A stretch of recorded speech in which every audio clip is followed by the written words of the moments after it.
আসসালামু আলাইকুম এভরিওয়ান, কী অবস্থা সবার? আশা করি সবাই অনেক ভালো আছেন। আর যে গরম পড়েছে এই গরমে কেউই ভালো নেই। সো সেদিন আমি চলে যাই চুনকুটিয়াতে লাইভ পিৎজা খেতে, আর ট্রিটটা ছিল আমার হাজব্যান্ডের পক্ষ থেকে। সো দেরি না করে আমি ঝটপট রেডি হয়ে বের হয়েছি, কারণ আমি এত পরিমাণ হাংরি ছিলাম। তো এই তো চলে আসি চুনকুটিয়াতে, আর এটা লোকেশনটা হচ্ছে চুনকুটিয়া পরিচর্যা হসপিটালের সামনে থেকে স্ট্রিট ফুডগুলো বসে। আর ভাইয়াদের স্টলের নামটা আমি বলে দিই, স্টলের নামটা হচ্ছে trust me hot and spicy. So তাদের স্টলে শুধু পিৎজা যে মেক করে তাই না, তারা সব স্যান্ডউইচ, বার্গার, পাস্তা, অনেক রকমের অনেক কিছু বিক্রি করে তারা।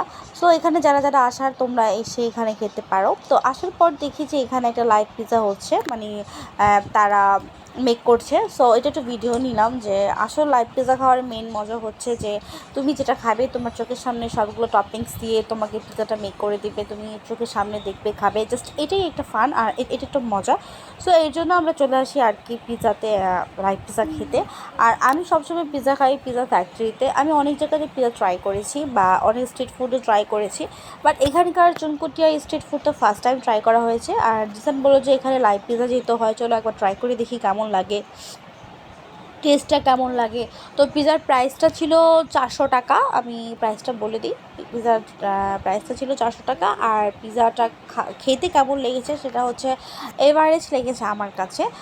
তোমরা অন্য অন্য পিৎজা ট্রাই করতে পারো, যে কেমন লাগে সেটা খেয়ে বলতে পারো। বাট আমার কাছে যেটা লেগেছে সেটা হচ্ছে আহামরি কোনো মজা না, বা না খাওয়ার মতো না, মোটামুটি লেগেছে। যে বললাম এভারেজ লেগেছে।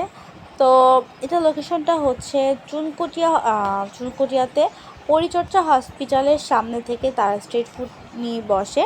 তো এই তো আমাদের টপিংস দিয়ে স্টার্ট হয়ে গেল আমাদের পিৎজা মেক করা। আর এখানকার দাঁড়িয়ে থেকে তোমরা আর কি নিজের মন মতো টপিংস দিয়ে অ্যাড করে নিতে পারো বা কাস্টমাইজ করে নিতে পারো তোমাদের পিৎজাটা, তোমরা যেটা খেতে চাচ্ছ।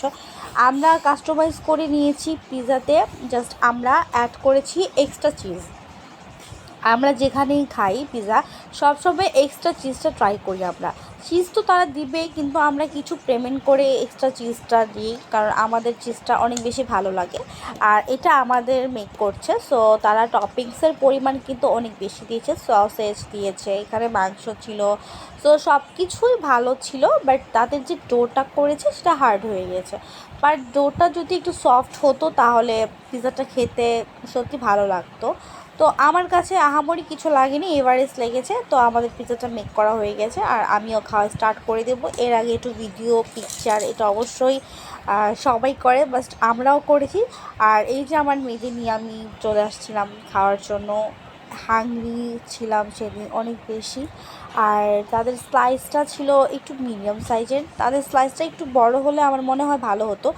বাট এই তো খেতে খেতে খাওয়া শেষ করার পর হেঁটে হেঁটে দেখি এখানে অনেক স্ট্রিট ফুড বিক্রি করছিল। তো আমি এখানকার ফুচকার মানে ফ্লেভারটা পেয়ে আমার ফুচকা খেতে ইচ্ছে করতেছিল। এত পরিমাণ রাশ ছিল যে আমি কীভাবে বসবো ছোটো বাচ্চাকে নিয়ে। তো এখানকার কোনো স্পেস ছিল না বাবুকে নিয়ে বসার। আর এটা হচ্ছে পাকগড়ের লোকেশনটা আমি একবারে দেখিয়ে দিলাম। পাকগড়েও আমি যেতে চেয়েছিলাম, ওইখানে অনেক রাশ ছিল, ওই জন্য পাকগড়ে যেতে পারিনি। তো সোজা রিক্সা নিয়ে আমরা জিঞ্জিরায় চলে আসি ফুচকা খাওয়ার জন্য, যে জিঞ্জিরার ফুচকাটাই বেস্ট লাগে। তো যেমন কথা তেমন কাজ, তো চলে আসি ফুচকা খাওয়ার জন্য আর স্টার্ট করে দিই ফুচকা, কারণ আমার মেয়ে তো ফুচকা খাবে না, আমি আর জিসান খাই।